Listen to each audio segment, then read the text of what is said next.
And this is the Left Hook Boxing Show, and I'm going to start out this show by talking about the WBA Super Bantamweight fight that took place this past Saturday night. Oh, you didn't hear about that either? Well, I didn't hear about it either, but apparently, well, absolutely, it was a great fight. It was a fight between Bernard Dunne and Ricardo Cordoba. But I had no idea that this thing took place. I'm looking on the internet, looking on ESPN, and the boxing writer there, Dan Raphael, look at his column, and I see that he's got this column in there about this fight that took place in Ireland, and he says it should be a candidate for Fight of the Year. And I'm like, what? I would have liked to known about this fight. I mean, for crying out loud, you have a fight lined up that has this kind of potential, and we don't even know about it? But apparently you could have seen the fight on the internet. Just, you're on the internet, you put in a website, you could have seen it. That's the way he indicated. But the great YouTube that we have, that we all love, you can check out that fight, at least a few portions of it, a few rounds of it. And I watched the 11th round and the first and second round, and it looks like a good fight. And KG21 Carlito's already broken down this fight, but I just want to mention, just for a little bit, I want to talk about the fighters in this fight. And first of all, I'd like to talk about the guy that lost, Ricardo Cordoba. And this guy, man, he was in there, he was fighting, and in this 11th round that I saw, the guy gets knocked down, and at that point, he loses his legs. But you know, sometimes you see a fighter go down and you look in his face and it's like, man, should I get up? He's looking over his corner, hoping maybe the corner throws in the towel because he just don't want to go on.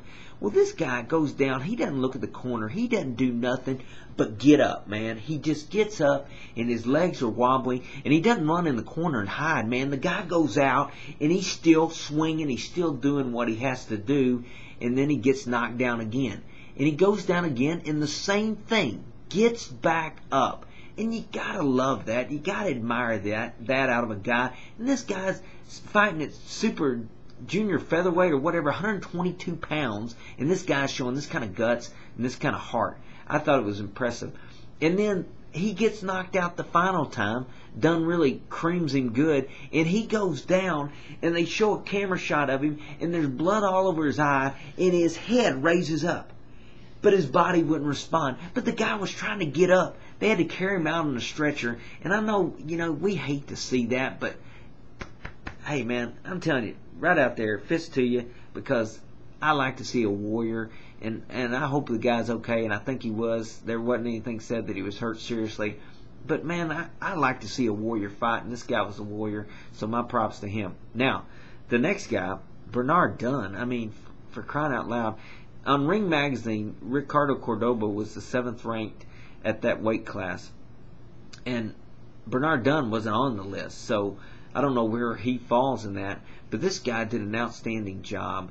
And the thing I liked about Dunne, like I said, I didn't see the whole fight, just watched that 11th round, and I saw round 1 and 2, a little bit of that.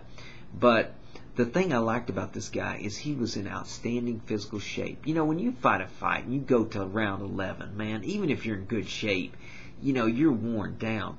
But Bernard was still going at him, and he was, I mean, still, the thing about it as well is he still had his strategy and he was executing it. I mean, the guy was on his feet, he was dancing, he was going in, he was getting his combinations, and then he was clutching to keep himself from getting a haymaker blow that would have put him out of the fight.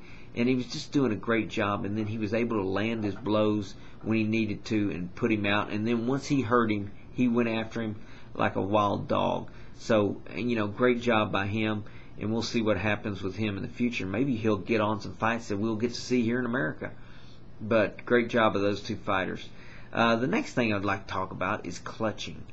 You know, as a boxing fan, you kind of hate to see that. I mean, the great fight that we saw between Marquez and Diaz, there was no clutching hardly at all going on in that fight.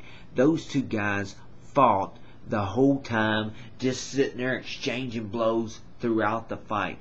But the thing is, I mean, they could have had the referee sitting on a bench watching the fight. He was just a spectator. He had the best seat in the house because he didn't have to do any work that night because those guys didn't need to be broke up at all.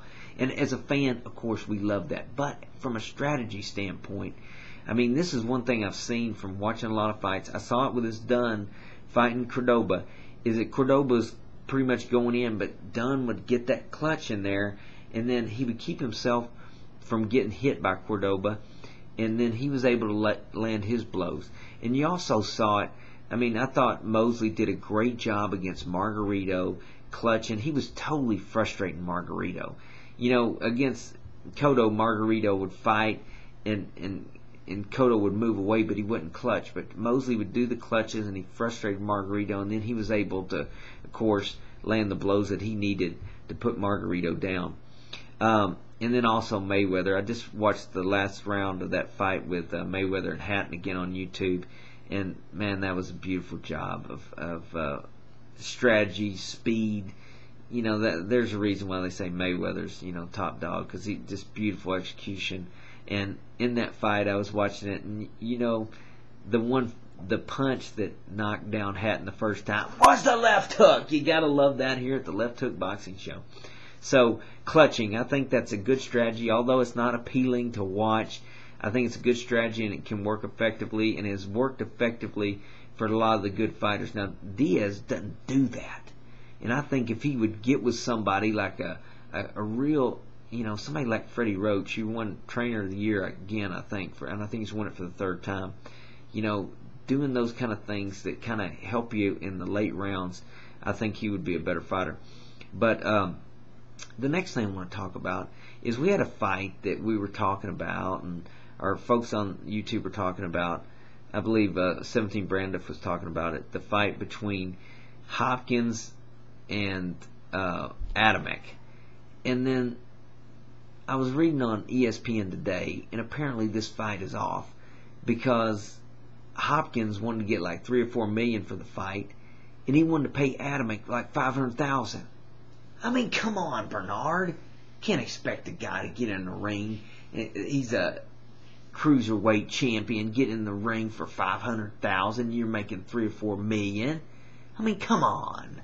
That's not right. Come on, give the guy at least $1.5 million, and let's get this fight back on. I mean, you know, Hopkins, De La Hoya, Mosley, they're all in with this Golden Boy Promotions. And a lot of times these big power players, man, they set the rules for a fight, and if you don't want them, it's just game over. You know, we ain't going to play. We don't want to play. So, you know, and that's frustrating for the fight fans, man. Hey, we want to see some good fights. And I understand, you know, you want to get your payday.